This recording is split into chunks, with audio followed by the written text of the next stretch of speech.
और देखो देखो कौन आया,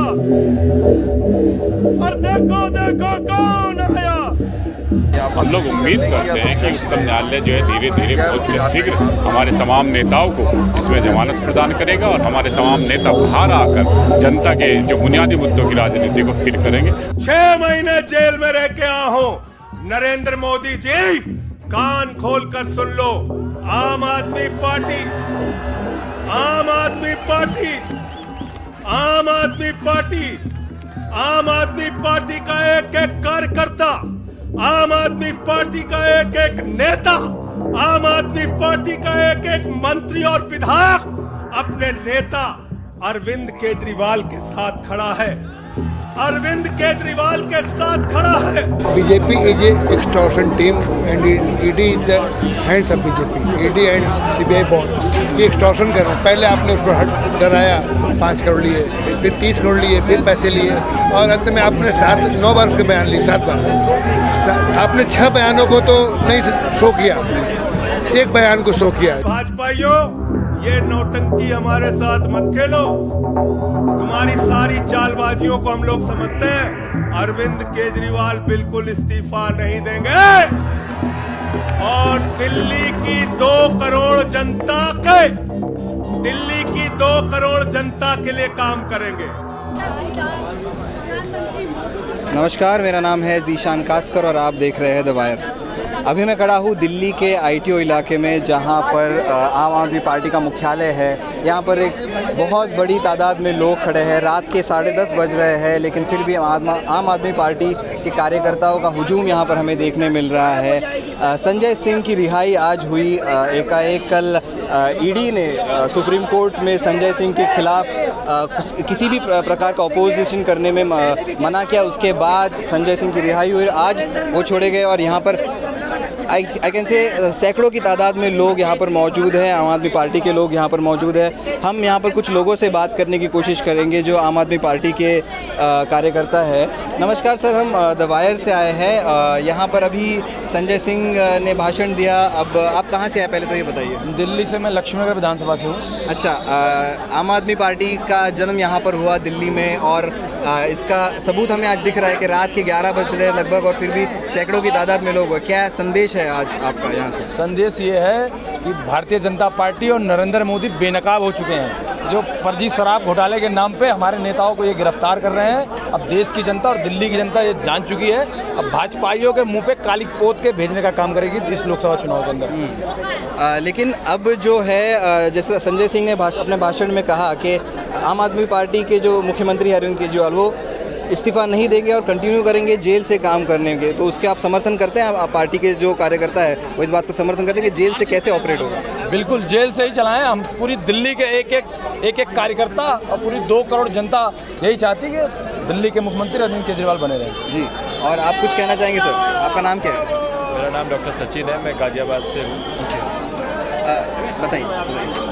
बस बताने के लिए यही है कि संजय भैया आ गए हैं, बाकी तीनों भाई भी अब जेल से जल्दी बाहर आने वाले हैं और आने वाले चुनाव के अंदर दिल्ली की जनता जवाब देगी वोट के रूप में। 7 सीट है दिल्ली में। इसके अलावा भी आम आदमी पार्टी का आपको लगता है कि एक तरीके से इमेज जो है वो जा पाएगा बाकी स्टेट्स में भी और बाकी पार्टियों को भी इसका फ़ायदा होगा? एक तरीके से जाएगा सर, बिल्कुल जाएगा, डेफिनेटली जाएगा। जनता समझदार है, समझ रही है इलेक्टोरल बॉन्ड के अंदर जो घोटाला हुआ है, जो फर्जी शराब घोटाला है, वो एक्चुअल में भाजपा ने किया है। आम आदमी पार्टी को इसमें बदनाम किया। ठीक है, तो एक तरीके से आप देख सकते हैं एक ऑप्टिमिज्म है यहाँ पर लोगों के बीच में। और क्योंकि आम आदमी पार्टी का जन्म भी इसी दिल्ली में हुआ और उसी का अब रिजल्टेंट देखते हैं कि हज़ारों की तादाद में, इन सैकड़ों की तादाद में लोग यहाँ पर मौजूद है और कार्यकर्ताओं में एक जोश सा दिखाई दे रहा है। हम यहाँ पे कुछ और लोगों से बात करने की कोशिश करेंगे।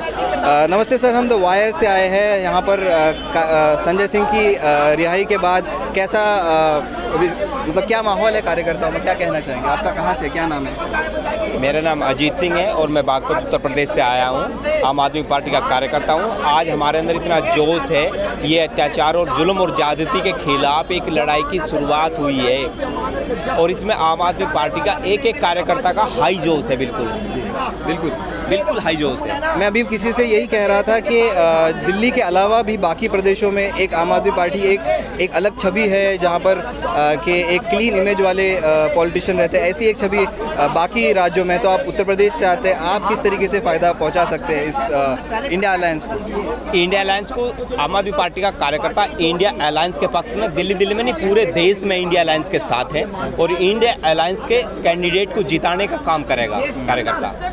वैसे संजय सिंह का आज भाषण हुआ, उन्होंने क्या कहा जो आपकी कुछ बातें ऐसी जो आपको लगी कि ये बात उन्होंने सही कही, ऐसी कौन सी बात थी? संजय सिंह ने ये बताया कि ये जो पार्टी है ये आंदोलन की कोख से इस पार्टी ने जन्म लिया है और आंदोलन बेसिक मुद्दे का है। इन लोगों की शिक्षा की बात है, एजुकेशन की बात है, उसके स्वास्थ्य की बात है, उसको राहत देने वाली उसकी महंगाई की बात है। वो सारी चीज़ें संजय सिंह ने बताया कि जो इस पार्टी का उद्देश्य है समानता का, गरीब अमीर का भेदभाव किए बगैर।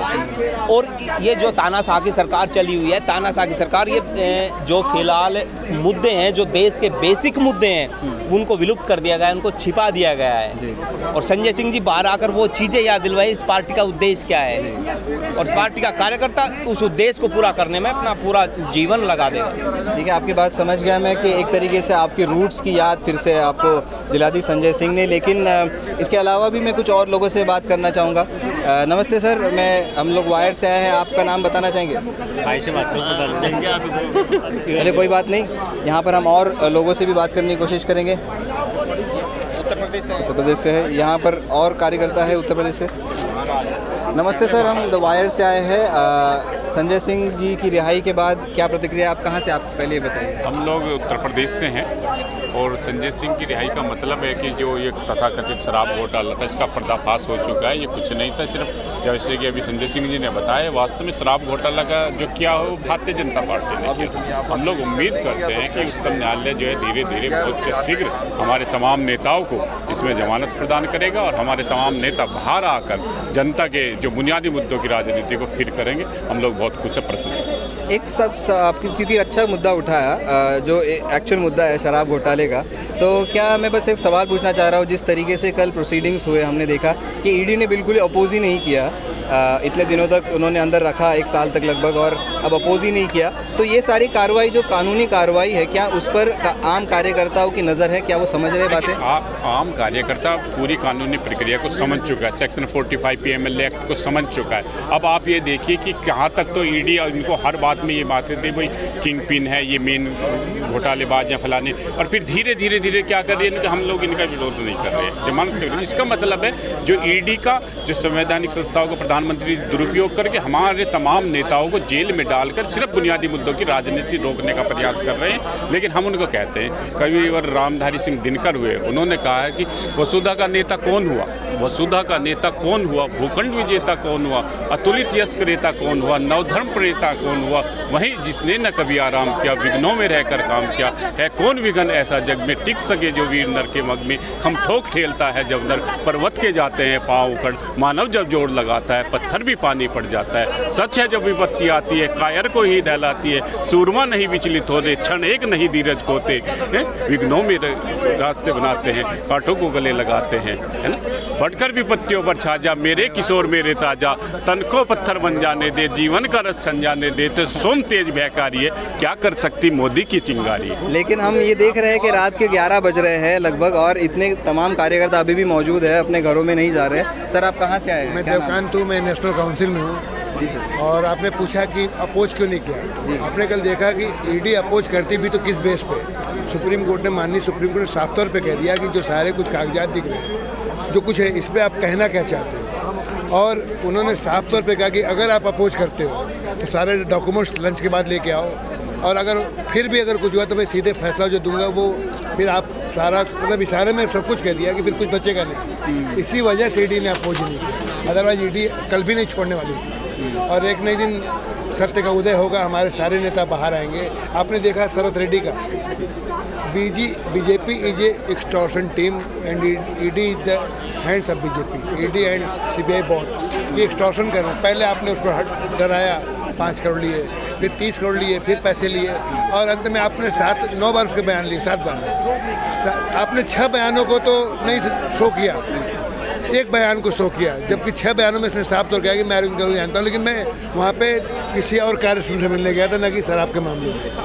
तो आपकी बात सही है, शरद रेड्डी वाला मामले में सही है। एक ऐसा नज़र आता है कि एक तरीके से एक्सटॉर्शन की जो आपने जो शब्द यूज़ किया, कहीं ना कहीं ये आरोप लोग कर सकते हैं। लेकिन अगर इलेक्ट्रोल बॉन्ड की बात करें तो आम आदमी पार्टी ने भी इलेक्ट्रोल बॉन्ड मतलब उसका फ़ायदा उठाया, तो उस पर आप दिखाइए ना, अगर हमने इलेक्ट्रोल बॉन्ड लेना बुरी बात नहीं है, लेकिन उसके किस तरीके से लेके बात इस पे है। आप एक बार धमका रहे हो, डरा रहे हो, जेल में डाल रहे हो, फिर आप उनसे पैसे बढ़वा रहे हो। आपने देखा वो उसी कंपनियां जिनकी प्रॉफिट 100 करोड़ की है, वो 400 करोड़ रुपये डोनेट कर रही हैं, वो 400 करोड़ की इलेक्ट्रोल बॉन्ड ले रखी। मतलब क्या है?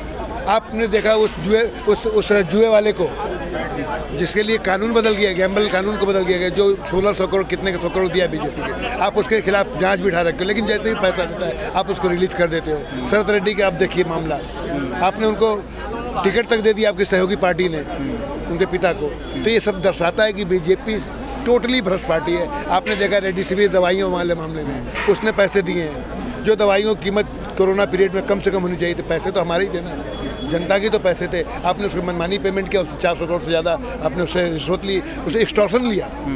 आप सारे देख लीजिए, सारे लिंक तो क्लियर हो रहे हैं। वो तो ईश्वर क्या देर है अंधेर नहीं है। आपने देखा बीजेपी किस प्रकार से नंगी हुई हमारे मेयर वाले चंडीगढ़ वाले मामले में।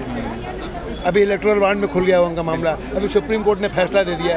आने वाले दिन सभी नेता, अरविंद केजरीवाल जी हो, चाहे मनीष जी हो, चाहे सतन जैन जी हो, चाहे विजय नायर हो, इस सब के सब छूटेंगे। 1 रुपये का घोटाला हमने नहीं किया। मैं देवकांत एक सेना का अधिकारी रह चुका हूँ, नौकरी लात मार के अपनी जॉब यहाँ पे आम आदमी पार्टी में काम कर रहा हूँ। अगर यहाँ पे यही करना होता तो तमाम पैसे, हम लोग पैसे के लिए नहीं, इस देश के लिए दीवाने हैं। और अरविंद केजरीवाल IRS थे, अगर वो पैसा ही कमाना चाहते तो आज करोड़ों करोड़ रुपया कमा के, और अगर इनका तलुआ चाट ले तो हम लोग आज सब पाक साफ हो जाएं। सर आपने बिल्कुल सही बात कही। आपने एक तरीके से, आज कोई और भी कह रहा था अभी आपका कार्यकर्ता, कि संजय सिंह ने आपको आपकी पार्टी की बुनियाद एक तरीके से याद दिलाई। मेरा बस एक सवाल आखिरी है, फिर आप जा सकते हैं। मेरा बस सवाल ये है कि संजय सिंह की ऐसी कौन सी बातें थी उनके स्पीच में जो आपको कुछ हाईलाइटिंग लगी, ऐसा लगा कि ये संदेश आपको और आगे लेकर जाना चाहिए? उन्होंने बात आज कही कि ये जश्न मनाने का समय नहीं है, ये जंग का समय है।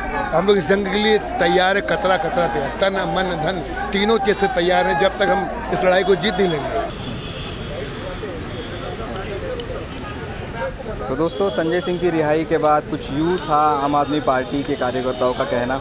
एक जोश दिखा इन कार्यकर्ताओं में, और आप देख सकते हैं अभी आतिशी और खुद संजय सिंह के जाने के बाद कार्यकर्ता भी यहाँ से धीरे धीरे निकलते जा रहे हैं, अपने घरों को जा रहे हैं। यूपी के इलाकों से, दिल्ली के कई इलाकों से यहाँ पर कार्यकर्ता मौजूद थे, और कहीं ना कहीं कार्यकर्ताओं में एक जोश भरने का काम संजय सिंह की रिहाई के बाद इस भाषण ने किया, ऐसा ही हमें बोलना पड़ेगा। मेरा नाम है ज़ीशान कास्कर और आप देख रहे थे द वायर। द वायर के और वीडियोस देखने के लिए सब्सक्राइब करें और बेल आइकन पर क्लिक करें। स्वतंत्र पत्रकारिता की आर्थिक मदद करने के लिए डिस्क्रिप्शन में दिए गए लिंक पर जाएं और अपनी राशि चुनें।